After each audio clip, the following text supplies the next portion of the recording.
ایمان ہے۔ آج ہماری گفتگو کا جو ٹاپک ہے وہ ہے دل آزاری، کسی کا دل دکھانا۔ مسلمان وہ ہے جو اپنی زبان سے کسی دوسرے کو تکلیف نہ پہنچائے۔ آپ ایسا اخلاق محمدی صلی اللہ علیہ وآلہ وسلم آپ دیکھیں کہ اگر کوئی تکلیف کسی کو پہنچائے تو درگزر کریں۔ اخلاق ایسے کہ 3 دن تک ایک بڑھیا جو ہے آپ کے اوپر کوڑا پھینکتی رہی، لیکن آپ نے اس کی جا کے جب وہ بیمار ہوئی تو اس کو خیریت دریافت کی۔ اگر آپ فتح مکہ دیکھ لیں تو اپنے دشمنوں کو معاف فرما دیا۔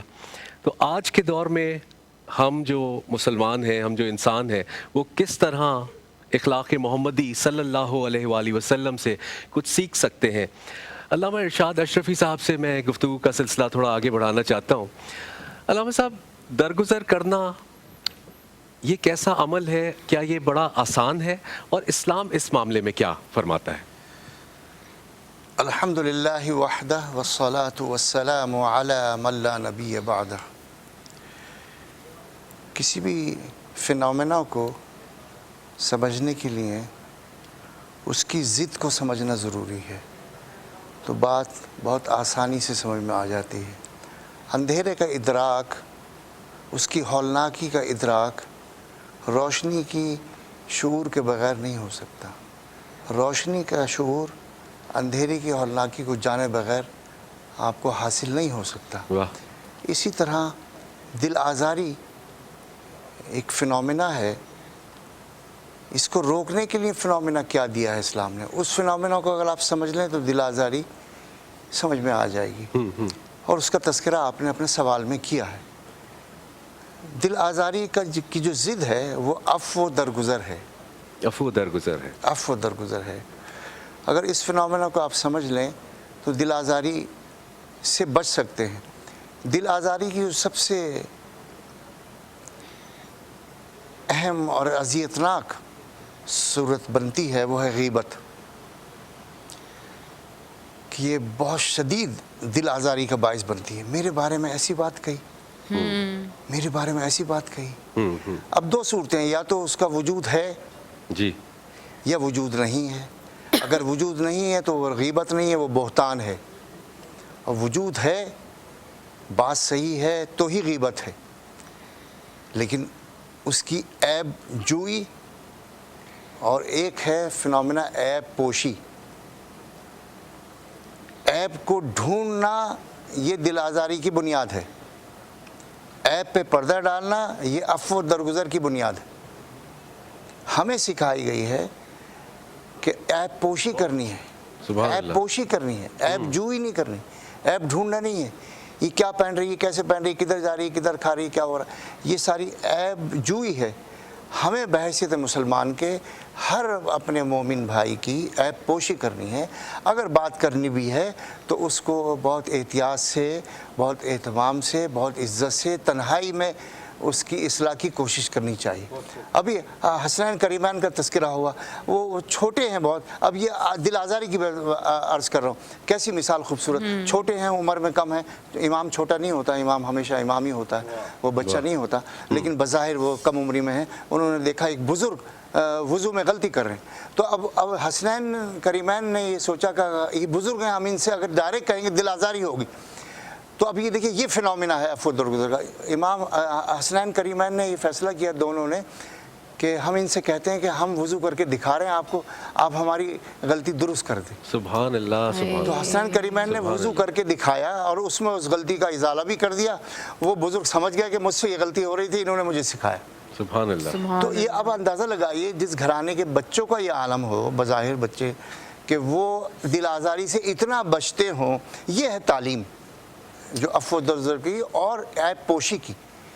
سرکار نے فرمایا، بس گفتگو ختم کرتا ہوں، جب سرکار تشریف لے جانے لگے مدینہ منورہ، اپنا گھر چھوڑ کر، اپنا وطن چھوڑ کر، آبائی وطن جو ہزاروں برس سے میرے آقا کا خاندان کا وطن تھا، تو کعبہ شریف تشریف لائے اور اشارہ کر کے فرمایا، میں جانتا ہوں تو کعبہ ہے، تیری عظمت بہت ہے، تیری شان بہت ہے، لیکن اس رب کی قسم جس نے تجھے عزت بخشی کہ تیری عزت و عظمت سے ایک مومن کی عزت و عظمت بدر جہاں بہتر ہے، بدر جہاں بلند ہے۔ یعنی کسی مسلمان کا دل توڑنا، دل آزاری کرنا، وہ اس سے بھی بدتر ہے کہ آپ کعبے کو توڑ دیں، کعبے کو ڈھا دیں، اللہ اس سے اکبر، بھی بدتر ہے دل آزاری کرنا۔ اللہ تو اکبر۔ یہ ایسا فنومینا ہے جس سے بچنے میں ہی بہتری ہے، اور اگر نہ بچا جائے گا تو یہ نری گمراہی ہے اور پھر تکبر کی طرف لے آتی ہے۔ اللہ تعالی ہم سب کو اس سے بچنے کی توفیق عطا فرمائے۔ آمین آمین آمین۔ گفتگو آمین۔ کا سلسلہ آگے، ہم سارے جو ہیں وہ جب بات آتی ہے اسلام کی بات میں جب ہم آگے جاتے ہیں تو محمد و آل محمد، ان کے صدقے سے ہم دعا بھی مانگتے ہیں، ہمارے جو گناہ ہیں وہ دھل جائیں، ان کا ذکر کرتے ہیں۔ لیکن کیا آج کے دور میں یہ بہت آسان ہو گیا ہے تکلیف پہنچانا کسی کو؟ میں یہ سمجھتا ہوں ہم چاہتے تو یہ ہیں کہ ہم سچے عاشق رسول بن جائیں۔ بے شک۔ کیا ایک مسلمان کس طرح سے اپنی یہ چھوٹی چھوٹی غلطیوں کو تھوڑا سا سیکھ کے ہم کیسے آج کے دور کا مسلمان کیسے سچا عاشق رسول بن بسم سکتا اللہ ہے؟ الرحمن الرحیم۔ دیکھیے جناب علی حیدر صاحب، ہمارے سامنے بہترین سیرت رسول خدا صلی اللہ علیہ وآلہ وسلم ہے۔ جب ہم ان کا کلمہ پڑھتے ہیں، ہم ان کی سیرت پہ عمل کرنے کا دعویٰ تو کرتے ہیں، مگر اپنے گریبان میں جھانکنا ہوگا، کیا پریکٹیکل طور پہ ہم ایسے ہیں؟ عملی طور پہ ہم یہ مظاہرہ کر رہے ہیں؟ کیا ہم اپنے کردار سے مسلمان ہونے کو ثابت کر رہے ہیں، صاحب ایمان ہونے کو ثابت کر رہے ہیں، مومن ہونے کو ثابت کر رہے ہیں؟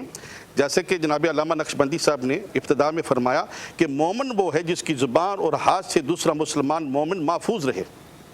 حتیٰ کہ رسول خدا صلی اللہ علیہ وآلہ وسلم نے بخاری شریف میں حدیث مبارکہ ہے کہ خبردار تم کسی کو کافر نہ کہو، جو کسی کو کافر کہتا ہے اس کے اپنے ایمان میں شک ہوتا ہے۔ رسول خدا صلی اللہ علیہ وآلہ وسلم کی سیرت طیبہ دیکھیے کہ طائف کی بستی میں تشریف لے جاتے ہیں اور آپ پر پتھر برسائے جاتے ہیں، اور ایک شخص نے پتھر برسایا اور آپ کی پیشانی اقدس میں پتھر آ کے لگا اور اس نے زخمی کر دیا، پیشانی مبارک سے خون جاری ہوا۔ وہی خون جو تھا وہ طائف کی پہاڑی پہ گرا تو آواز قدرت آئی، اے میرے حبیب اگر تو چاہے تو اس بستی کو نیست و نابود کر دوں۔ عرض کیا مالک مجھے کیا بنا کے نازل کیا؟ فرمایا میں نے تمہیں رحمت للعالمین بنا کے نازل کیا۔ تو فرمایا پھر مجھے دوستوں کے لیے بھی، محبوں کے لیے بھی رحمت رہنے دے، اور میرے دشمنوں کے لیے، میرے عدو کے لیے بھی رحمت رہنے دے۔ آپ دیکھیں نبی پاک صلی اللہ علیہ وسلم سے لے کر حضرت آدم علیہ السلام تک جتنے بھی انبیاء اس دنیا پہ تشریف لائے، انہوں نے اپنے اخلاق کریمانہ سے، اپنے کردار سے، عفو درگزر سے اپنی نبوت کو، خدا کی توحید کو منوایا ہے۔ تو یہ جو ایک انتقام کی کیفیت ہے، یہ انبیاء میں نہیں ہے، رسول خدا میں نہیں ہے، ائمہ اہل بیت میں نہیں ہے، صحابہ کرام میں نہیں ہے، شہداء کربلا میں نہیں ہے، بلکہ بار بار اخلاق اور محبت کی دستک دیں، بار بار اخلاق اور محبت کا پیغام دیں، بار بار اخلاق اور محبت کی دعوت دیں اور عفو درگزر کا مظاہرہ کریں۔ ہمیں ایسا ہونا چاہیے، ہمیں ایسا ہونا چاہیے۔ بالکل۔ اگر تو سچے عاشق رسول ہم اپنے آپ کو کہلانا چاہتے ہیں، اور کوشش کی جا سکتی ہے، یقیناً کوشش جو ہے، یہ عمل اگر ہم نے دل میں جاری رکھا کہ ہم ہر دن کہیں نہ کہیں سیکھ سکتے ہیں۔ آج یہ ٹرانسمیشن کرنے کا بھی ہمارا مقصد یہی ہوتا ہے کہ علماء کرام سے ہم یہ گفتگو کرتے ہیں، یہ سیر حاصل گفتگو حاصل ہوتی ہے، کچھ نہ کچھ کہیں نہ کہیں ہمارے دلوں کے اندر جو جسے کہتے ہیں نا زنگ کہیں کہیں لگ جاتا ہے، اور ہر اس 11 مہینے کے بعد جب ہم ہمارا پورا سسٹم جو ہے نا، ہم ہر دفعہ یہاں بیٹھتے ہیں، کچھ نہ کچھ سیکھنے کی کوشش کرتے ہیں۔ علی بھائی میرا ایک سوال ہے، تو مفتی صاحب میں آپ سے ایک سوال پوچھنا چاہتی ہوں کہ ایک ہوتا ہے دل آزاری کرنا، کہ کہہ دیا کہ تمہیں کوئی کام کرنا نہیں آتا، اور ایک ہوتا ہے مذاق اڑانا، لیکن بہت سارے لوگ اس چیز کو بھی دل پہ لے لیتے ہیں۔ لیکن پھر لوگوں کا کہنا یہ ہوتا ہے کہ ارے ہم تو صرف مذاق ہی تو کر رہے تھے، اتنا دل پہ کیوں لے رہے ہو؟ تو اس کے بارے میں دین اسلام کیا کہتا ہے؟ بسم اللہ الرحمن الرحیم۔ اس طرح کی مذاق کرنا بھی جہاں دل یہ آزاری کا سبب بنے، یہ بھی حرام ہے۔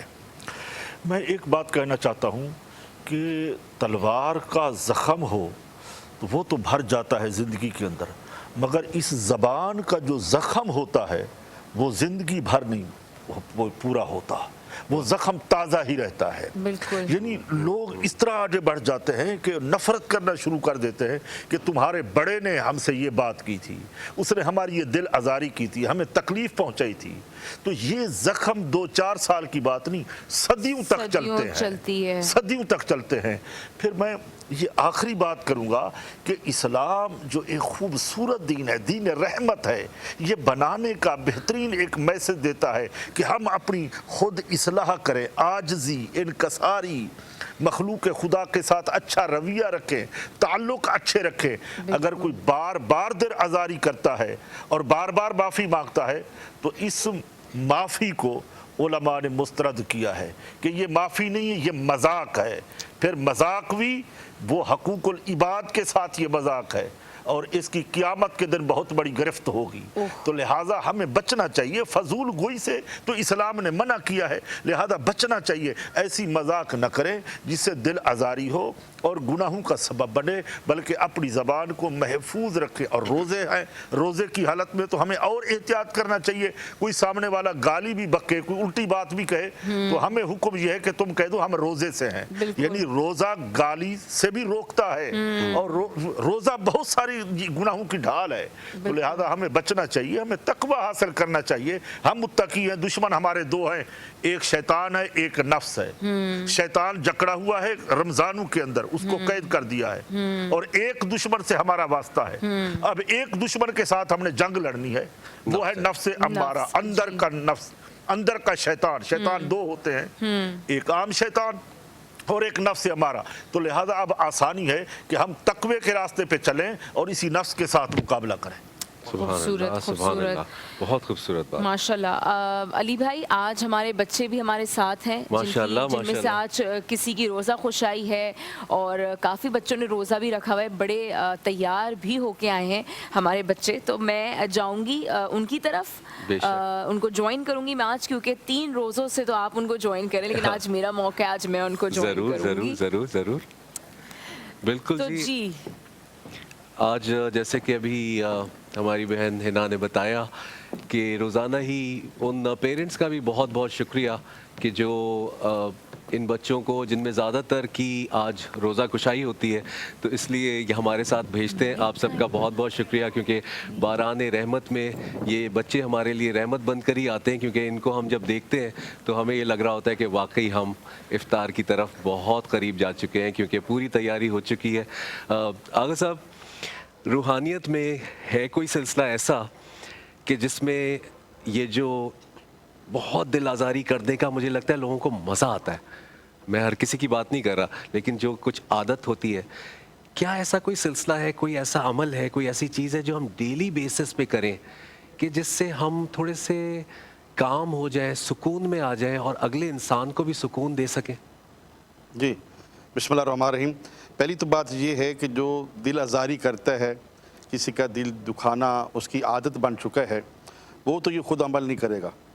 اگر آپ اس کے لیے کرنا چاہیں، اس کی بہن، اس کا بھائی، اس کی والدہ، والد یا کوئی دوست اس کے لیے عمل کرنا چاہے کہ وہ اس گناہ سے باز آ جائے، تو ایک ایسا عمل ہے قرآن کریم کی سورہ الرعد کی پہلی 3 آیات روزانہ 11 مرتبہ پڑھیں، اور یا قدوس ہو 110 مرتبہ پڑھیں۔ یا قدوس ہو، اے پاکیزگی والے، اے پاک ذات۔ تو اس کے لیے 110 مرتبہ روزانہ پڑھ کر آپ اپنی کسی بھی نماز کے ساتھ یہ عمل کریں روزانہ، اور اس کے لیے دعا کریں کہ وہ اس قبیح عمل سے باز آ جائے۔ تو انشاءاللہ خدا کے فضل و کرم سے، اللہ رب العزت کی رحمت سے، نبی پاک کی رحمت سے وہ اس عمل سے باز آ جائے گا انشاءاللہ۔ آمین آمین، الہی آمین، الہی آمین۔ ہنا وہاں پر موجود ہیں بچوں کے ساتھ۔ ہنا، ویسے آپ بھی میری چھوٹی بہن، بالکل ایسا ہی لگ رہا ہے آپ کی بھی روزہ کشائی ہے آج۔ میں یہ ایکسپیکٹ کر رہی تھی کہ آپ یہ بولیں گے۔ تو آج ہمارے سیگمنٹ میں ہمارے بڑے پیارے بچے موجود ہیں، اور سب سے پہلے میں بچوں سے چاہوں گی کہ ہاتھ کھڑا کر کے بتائیں کہ کس کی روزہ خوشائی ہے۔ 1 2 3 4 5 6، سب نے پہلا روزہ رکھا ہے۔ تو سب سے پہلے ماشاءاللہ ماشاءاللہ سب سے پہلے سب کے نام پوچھ لیتے ہیں۔ آپ کا نام کیا ہے؟ سید دانیال شاہ۔ سید دانیال، مجھے بتاؤ کہ بھوک پیاس تو نہیں لگی آج پورا دن؟ نہیں، تھوڑی سی لگی، لیکن ہو گیا، اچھا روزہ گزر گیا ماشاءاللہ۔ چلو، آپ کا کیا نام ہے؟ عبدالرافع منہاج۔ عبدالرافع، مجھے بتاؤ کہ سحری میں کیا کھایا تھا؟ پراٹھا کباب اور دودھ۔